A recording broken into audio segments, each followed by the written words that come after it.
내가 하나님께 소리 높여 부르짖습니다. 부르짖는 이 소리를 들으시고 나에게 귀를 기울여 주십시오. 내가 고난당할 때에 나는 주님을 찾았습니다. 밤새도록 두 손 지켜들고 기도를 올리면서 내 마음은 위로를 받기조차 마다하였습니다. 내가 하나님을 생각하면서 한숨을 짓습니다. 주님 생각에 골몰하면서 내 마음이 약해집니다. 셀라. 주님께서 나를 뜬 눈으로 밤을 지새우게 하시니 내가 지쳐서 말할 힘도 없습니다. 주님께서는 주님의 백성을 양떼처럼 모세와 아론의 손으로 인도하셨습니다. 마지막 20절에 이렇게 노래하죠. 주의 백성을 양떼같이 모세와 아론의 손으로 인도하셨나이다. 아멘. 12월 2025년 마지막 12월 첫 주입니다. 지금까지 우리 생도 그렇지만 올 한 해도 오늘 시인의 고백처럼요. 주의 백성을 양떼같이 인도하셨습니다. 라고 하는 그런 고백이 우리 가운데도 있기를 소원합니다. 우리 12월 첫 주고요. 매월 첫 주에는 우리가 시편을 한 편씩 보고 있죠. 순서에 따라서 물론 77편인데요. 제가 시 하나를 먼저 소개할게요. 수녀 시인 이혜인 님이 12월의 시라고 하는 시에서 12월을 이렇게 노래합니다. 또 한 해가 가버린다고 한탄하며 우울해하기보다는 아직 남아있는 시간들을 고마워하는 마음을 지니게 해 주십시오. 같은 잘못을 되풀이하는 제가 올해도 밉지만 후회는 깊이 하지 않으렵니다. 이혜인 수녀는 그렇게 아쉬운 12월을 노래하면서 우울해하기보다는 아쉬워하기보다는 그래도 아직 남아있는 시간들에 고마운 마음 지니고 살겠습니다. 이렇게 노래하는 것 같습니다. 하영순이라고 하는 시인이 12월은 이라고 하는 시에서도 이렇게 노래합니다. 해마다 느끼는 일이지만 한 장 남은 달력 속에 만감이 교차한다. 죄인이다. 시간을 허비한 죄인. 얼마나 귀중한 시간이냐. 보석에 비하랴 금쪽에 비하랴. 이렇게 우리가 한 해의 마지막 12월을 맞이할 때마다 뭔가 아쉬움도 있고요. 또 하지 못한 일 생각이 나고 미련이 생기고요. 꼭 만났어야 되는데 꼭 되돌아봤어야 되는데 이 일만큼은 그래도 해야 되지 않았을까라는 후회하는 마음들이 언제나 12월을 맞이할 때마다 우리 마음에 찾아오는 것 같습니다. 그러면서도 한편으로는요. 그래 열심히 살아왔어. 남들이 나를 어떻게 보든 최선을 다했어. 살아온 삶에 대한 고마움도 생각이 나고요. 또 비록 한 해의 마지막이지만 내년을 생각해 보면은 새해는 이렇게 살아야지. 새해 우리가 바라는 소망과 기대를 가지고 살아가는 것이 바로 12월인 것 같습니다. 오늘 시편 77편 우리가 12월에 나누는 본문인데요. 오늘 시편 77편의 표제어 제목에도 이렇게 되어 있습니다. 아삽의 시, 인도자를 따라 여두둔의 법칙에 따라 부르는 노래. 우리 아삽의 시라고 하는 것은 이미 앞에서 쭉 살펴봤습니다. 시편 73편부터 83편까지가 계속해서 아삽의 시를 이렇게 모아놓은 내용인데요. 그는 성전에서 찬양대 악장으로 성전의 찬양을 봉사하는 찬양대 지휘자였다는 것, 그리고 시편을 12편을 기록했던 그런 시인이기도 하고요. 또 믿음도 좋은 사람이어서 성경이 이 아삽을 평가할 때 선견자라고 하는 평가를 합니다. 그만큼 믿음도 좋은 사람이 아삽이었습니다. 그 아삽이 남긴, 아삽의 후손들이 남긴 시가 지금 우리가 요즘 보고 있는 시편이라는 겁니다. 그런데 아삽의 시라고만 이 제목이 있는 것이 아니라 뒤에 또 하나 따라 나옵니다. 여두둔의 법칙에 따라 부르는 노래. 좀 생소하죠. 근데 시편 앞부분에 39편이나 62편에도 보면은 똑같은 이런 표현이 있어요. 여두둔의 법칙에 따라 여두둔이 가르쳐주는 시인은 시편 안에 3개가 있다는 겁니다. 여두둔의 법칙에 따라 부르는 노래, 여두둔도 이 다윗 시대의 악장, 찬양을 봉사하는 그런 사람 가운데 한 사람이었습니다. 오늘 이 배경이 왜 시인이 여두둔의 법칙에 따라서 아삽이 이렇게 시를 부르고 있을까, 노래하고 있을까, 그 상황이라든가 배경에 대해서는 성경이 소개하고 있지 않습니다. 대단히 궁금합니다. 그런데 오늘 우리가 나눴던 1, 2, 3, 4절 안에 보면은 이런 표현들이 계속 반복되지요. 내가 하나님께 소리 높여 부르짖습니다. 내가 고난당할 때 나는 주님을 찾았습니다. 밤새도록 두 손 지켜들고 기도를 올립니다. 내가 하나님을 생각하면서 한숨을 짓습니다. 4절에 가서는요, 내가 지쳐서 말할 힘도 없습니다. 정확한 배경에 대해서는 나와 있지 않지만 지금 시인은 큰 고난 앞에 놓여 있었던 것 같아요. 그리고 매우 급하고요, 매우 간절한 마음 가운데 지금 어려움 앞에 놓여 있었습니다. 알 수 없지만 극심한 환난을 지금 당하면서 하나님께 행여나 내가 버림받은 것은 아닌가? 이런 생각도 들기도 하고, 그러나 그 고난이 너무 커서 내 앞에 닥친 그 환난이 너무 가슴 아파서 하나님 앞에 부르짖고요, 하나님, 내가 다른 사람의 소리로 부르짖는 것이 아니라 내 음성으로, 내 목소리로 하나님 앞에 호소합니다 라고 할 정도로 지금 이 시인은 큰 어려움 앞에 놓여 있었어요. 그러면서 하나님 도와주세요. 내가 주님 찾습니다. 내가 한숨도 못 짓는데요, 그래도 내가 주님 찾습니다 라고 하는 간절한 소망이 이 77편의 시인의 마음속에 있었던 것 같습니다. 그런데 우리가 앞에서 나눴지만요, 20절의 마지막에 가서 이렇게 부르짖고, 하나님, 내가 내 음성으로 소리칩니다.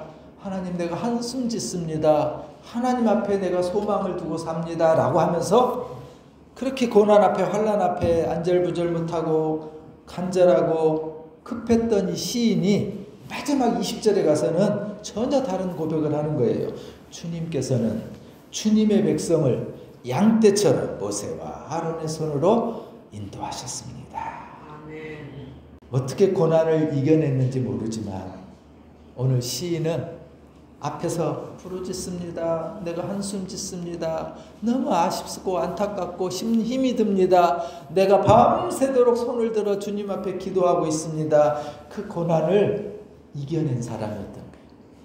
그 어려움을 다 이겨내고요, 마지막에 가서 주님께서는 주님의 백성을 양떼처럼 인도하셨습니다. 돌아보니까 고난도 다 사라지고요, 어려움도 다 해결되고요, 하나님이 내 모든 것들을 해결해 주시고 양떼처럼 주님의 손으로 인도해 주셨던 자신의 모습을 발견하고 그 하나님 앞에 찬양의 감격의 노래를 부르고 있습니다. 그럼 도대체 궁금증이 생겨요.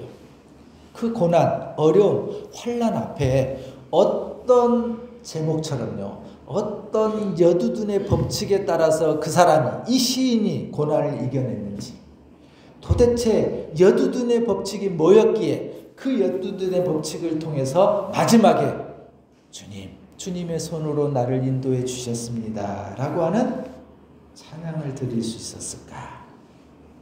오늘 이 본문 안에서 시인이 우리에게 가르쳐 주고자 하는, 우리가 깨닫고 발견하고 싶은 여두둔의 법칙, 그래서 우리 가운데도 어려움을 당하고 환난을 만나고 병을 만나고 때로는 해결할 수 없는 문제를 만났을 때 우리 역시 여두둔의 법칙을 적용해 보는 것이 어떨까라고 하는 것이 오늘 저와 여러분이 나누고 싶은 말씀의 내용입니다.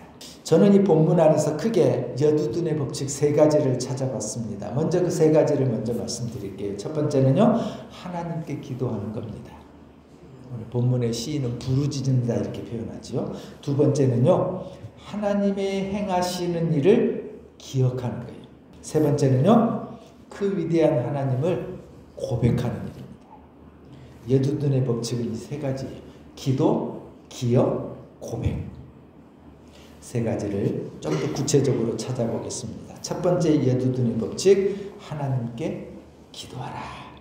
사랑하는 여러분, 고난 앞에 계시다면, 행여 우리가 앞으로 살아가면서 어려움을 만나거든, 여두둔, 오늘 시인의 시편의 시인이 우리에게 가르쳐주는 첫 번째 법칙, 하나님께 기도하는 일입니다. 1절을 볼까요? 내가 하나님께 소리 높여 부르짖습니다. 부르짖는 이 소리를 들으시고 나에게 귀를 기울여 주십시오. 여두둔이 말하는 환난을 극복할 수 있는 첫 번째 법칙, 법칙이 뭐예요? 보편적인 것, 가장 타당하고 알맞은 것, 그대로 행하는 것, 이걸 법칙이라고 말합니다. 고난, 환난, 역경을 만날 때 그것을 이길 수 있는 첫 번째 법칙, 사랑하는 여러분, 기도라는 겁니다. 그런데 오늘 시인이 우리에게요, 기도를 가르쳐 주는데요, 우리가 유심히 들여다봐야 될 아주 중요한 단어 하나가 있습니다. 오늘 시인은요, 기도하라고 하는데요, 환난을 이기기 위해서는, 어려움을 이기기 위해서는 기도하라고 하는데요, 나의 음성으로 기도하라고 말합니다. 그래서 시인이 오늘 말씀을 그렇게 해요. 내가 하나님께 부르짖습니다. 내 음성에 귀를 기울여 주십시오. 환난과 고난과 어려움과 문제를 극복하는 거 기도인데요, 나를 위해서 기도해 주는 어떤 사람의 그 기도도 소중하고 필요하지만 여러분, 내 기도가 있어야 된다는 거예요. 내 음성으로 드려지는 기도가 환난을, 문제를, 역경을, 어려움을 이기는 첫 번째 법칙이라는 사실을 기억하시기 바랍니다. 그래서 시인은요, 그 환난 앞에, 문제 앞에 어떤 것인지는 모르지만 그 어려움 앞에 내가 기도합니다. 내가 부르짖습니다. 내가 부르짖을 때 주님은 들어주시고 주님은 나의 문제를 해결해 주시는 분입니다. 확신을 갖고 있었던 거예요. 여러분 기억하세요? 하나님의 전화번호 몇 번이라고 했어요? 24국에 3303번. 좀 생뚱맞은 얘기인지 모르지만 24국이라는 것은 구약성경 24번째 책 에레미야라는 책이에요. 그 에레미야의 33장 3절에 이렇게 말씀합니다. 같이 읽어볼까요? 너는 시작. 너는 내게 부르짖으라. 내가 내게 응답하겠고 내가 알지 못하는 크고 은밀한 일을 내게 보이리라. 아멘. 이게 하나님의 전화번호라는 거예요. 궁금하면, 답답하면 누구에게 하소연하고 싶으면 전화하잖아요. 하나님 앞에 전화하세요. 24국에 3300이랍니다. 에레미야 33장 3절을 펼쳐 읽으세요. 너는 내게 부르짖으라. 여러분, 우리가 우리 음성으로, 내 음성으로, 내 목소리로 하나님 앞에 기도할 때 하나님 이렇게 약속합니다. 내가 내게 응답하겠고 내가 내게 은밀한 일을 보여주겠다. 부르짖으면 응답하고 더 크고 은밀한 일을 보여주시겠다는 것, 이게 부르짖는 기도의 특권입니다. 부르짖는 기도의 능력입니다. 환난을 만날 때, 어려움을 만날 때, 고난을 만날 때, 여러분, 우리가 여두둔의 법칙이 우리에게 가르쳐주는 교훈은 내 음성으로 기도하는 일입니다. 그래서 시인은 고난 앞에서 2절에 이렇게 주님을 찾습니다. 내가 고난당할 때 나는 주님을 찾았습니다. 밤새도록 두 손 지켜들고 기도를 올리면서 내 마음은 위로를 받기조차 마다하였습니다. 시인은요, 어려움이 찾아왔을 때 고난 앞에요, 부르짖어 기도했다고 그랬어요. 낮에도 기도하고요, 오늘 2절의 표현을 보면요, 밤에도 손을 들고 기도했던 겁니다. 종종 우리가 성경을 읽다 보면은 손 들고 기도하는 장면 많이 나오죠. 유대인들의 기도는요, 손을 들고 기도해요. 서서 손을 들고 그러던 기도했어요. 근데 오늘 시인도 똑같이 적용합니다. 손을 지켜들고 밤새도록 내가 기도를 올렸습니다. 낮에도 기도했고요, 밤에도 그 손을 놓지 않고 밤새도록 기도했다는 것. 여러분, 우리가 하나님을 믿고 이 거룩한 주일에 주의 성전 앞에 나와 예배하는 것, 주님이 우리의 기도를 들어주시는 분이라고 하는 사실을 우리가 믿기 때문입니다. 우리가 세상을 살아가면서 낙심된 일을 만나기도 하죠. 그럴 때 우리는 세상을 의지하고 사람을 바라보기보다는 하나님 도와주세요, 하나님 해결해 주세요. 우리가 하나님을 향해서 얼굴을 돌리고 하나님을 의지하잖아요. 왜요? 하나님은 내 기도를 들어주시고 내 기도에 응답해 주시는 그 주님이라는 사실을 우리가 알기 때문입니다. 나의 예배를 받아주시고 나의 기도를 들어주시는 주님이, 사랑하는 여러분, 참 소망의 하나님이라는 사실을 기억했으면 좋겠습니다. 시인이 여두둔의 법칙을 따라서 우리에게 이렇게 말합니다. 환난을 겪을 때 하나님을 찾으시고 손을 들어 나의 음성으로 기도하십시오. 환난과 어려움을, 고난을 이겨내는 지름길은 기도하는 일입니다 라고 그렇게 우리에게 교훈합니다. 부모의 기도도 소중합니다. 우리 자녀들을 위해서 부모도 열심으로 기도해야 되겠죠. 여러분, 목회자의 기도도 필요하고요. 성도들이 서로 중보하며 기도하는 일도 값지고 소중합니다. 가장 중요한 것은요, 내 음성으로, 내 목소리로 주님 앞에 기도하는 것 잊지 않으시기 바랍니다. 진심으로 고난을 이기고자 한다면 하나님, 여러분의 목소리로 하나님 앞에 기도할 수 있기를 부탁을 드립니다. 여두둔의 두 번째 법칙은요, 주님의 행하신 일을 기억하는 일입니다. 11절입니다. 같이 읽겠습니다. 시작. 주님께서 하신 일을 나는 회상하렵니다. 그 옛날에 주님께서 이루신 놀라운 그 일들을 기억하렵니다. 아삽은, 오늘 77편의 시인은 한숨을 지을 수밖에 없는 그런 상황에 놓여 있었던 것 같아요. 3절에 그렇게 말했죠. 그리고 고난 앞에, 하나님 앞에 소리 지르고요, 어려움을 호소합니다.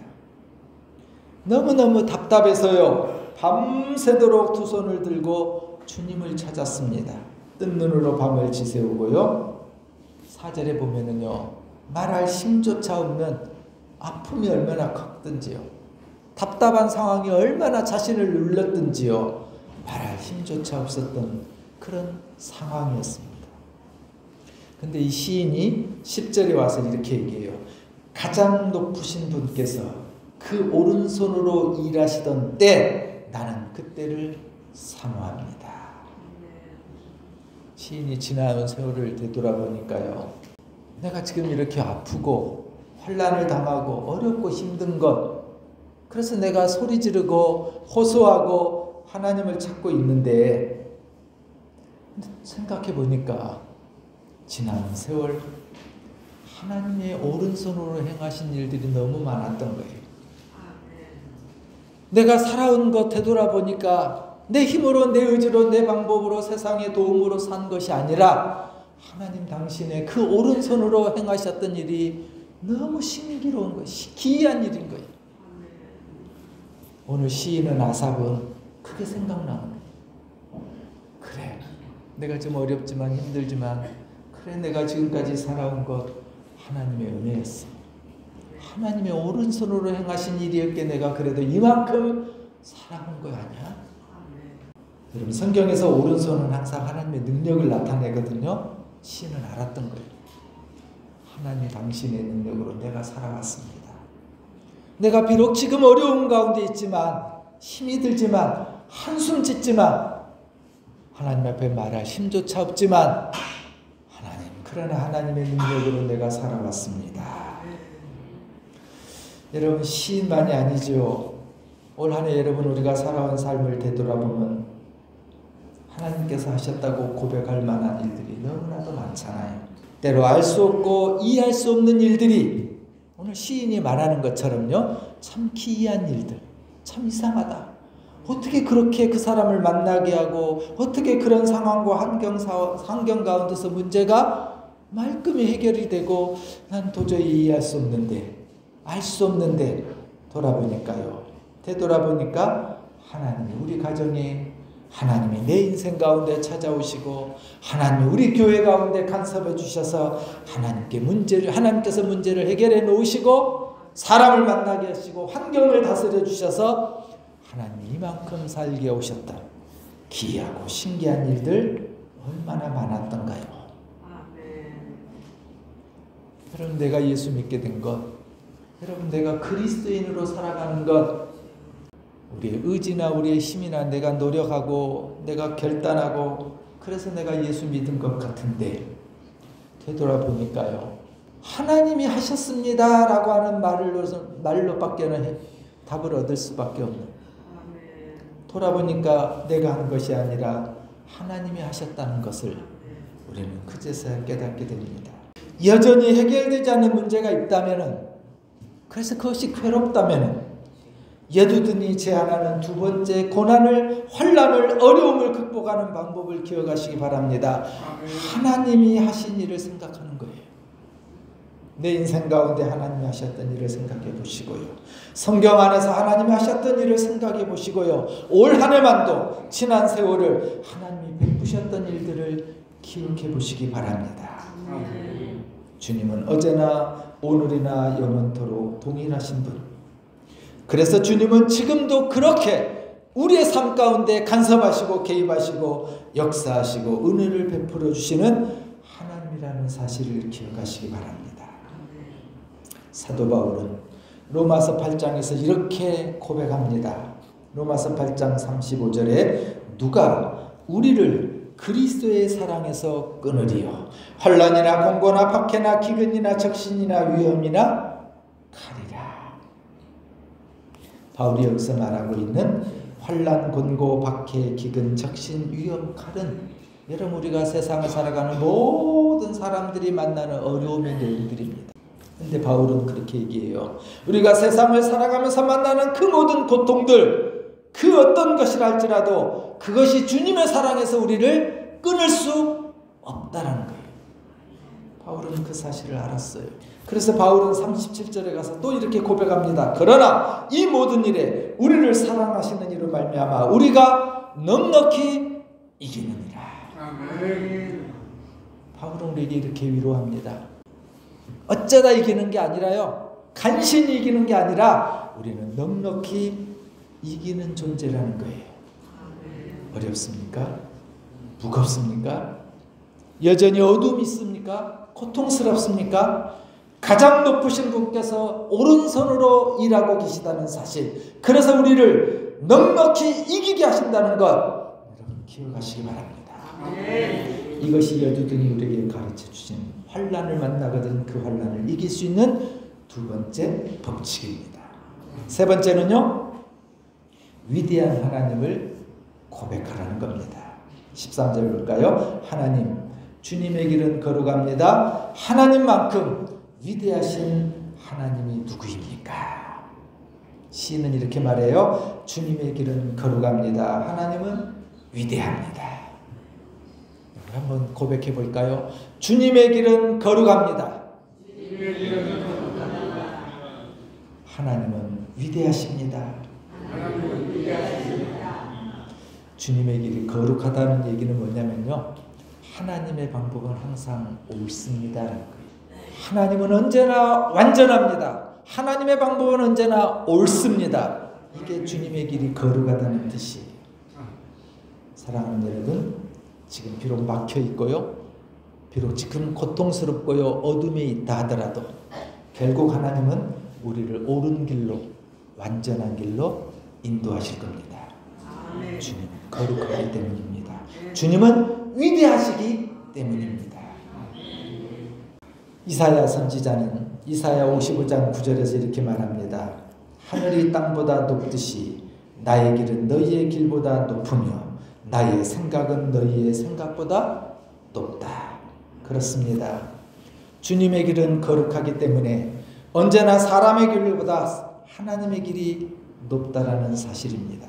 다윗은 자신을 괴롭히는 모든 대적들의 손에서 구원해 주신 그 하나님을 자기를 죽이기 위해서 혈안이 되어서 쫓아오고 위협하고 몇 번의 죽을 고비를 넘겼던 그 사울의 위협으로부터 자신을 살려주신 하나님을 시편 18편에서는 이렇게 노래합니다. 나의 힘이신 주님, 내가 주님을 사랑합니다. 주님은 나의 반석, 나의 요새, 나를 건지시는 분. 나의 하나님은 내가 피할 바위, 나의 방패, 나의 구원의 뿔, 나의 산성이십니다.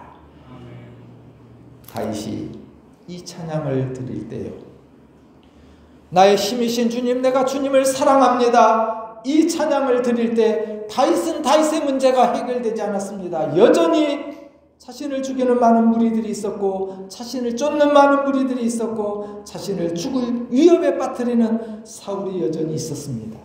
그럼에도 다윗은 이런 고백을 드렸던 거예요. 주님의 길은 거룩합니다. 하나님은 위대합니다.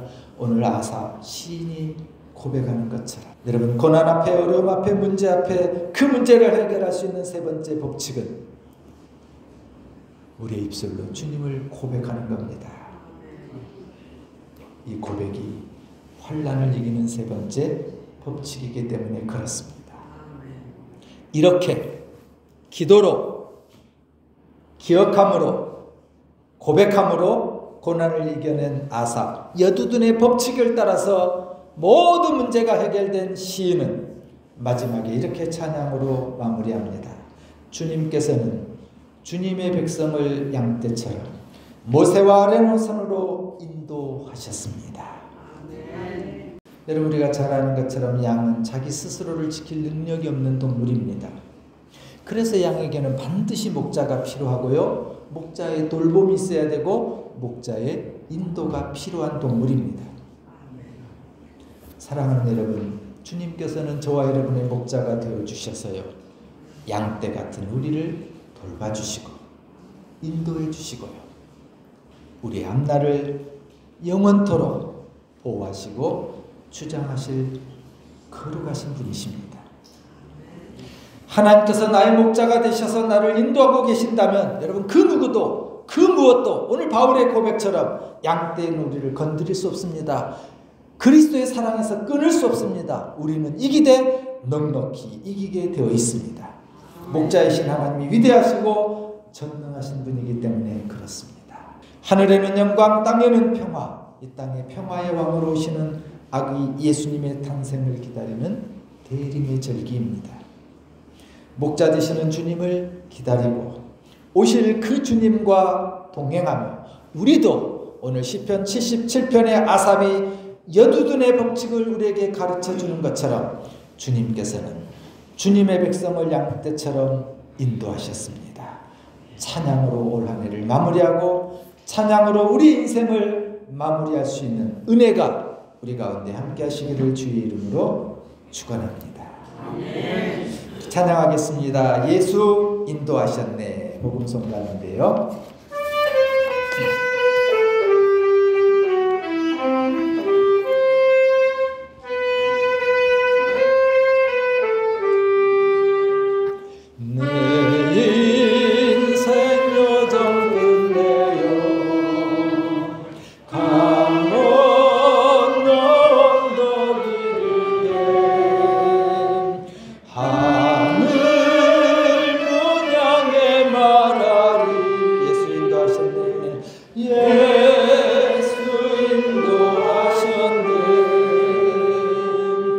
매일 발걸음마 예수 인도하셨네.